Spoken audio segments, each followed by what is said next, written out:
જો ભાઈ તરબૂચનો પડ્યો જોરદાર નખો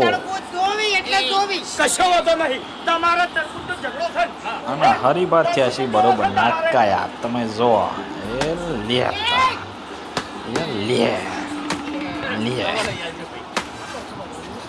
હરીભાઈ તોડી નાખ્યો બધો તરબૂચ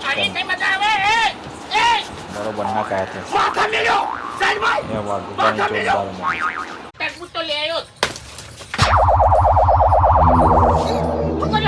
બરોબર કર્યું જે કર્યું બરોબર કર્યું લેતા હવે તને હવે શું કેવું લે આ તો તું ભય પડે છે ઓય નક્કી બીજો વખત તો તારા દોત પાડી નાખો હું ઓય તાણી આ ભાઈ ખરેખર નકરી માલ માજી રહ્યો છે હો એલ્યા તમાર તો ખાલી તરબૂચ જ ખાવા છે ને આ તરબૂચ હું મારા ઘર સુધી ચીવરી લાવ્યો તમને ખબર છે એ લગીને ખબર છે એટલે કેવી રીત લાયા ચીવરી લાવ્યો એમ ઓ ભાઈ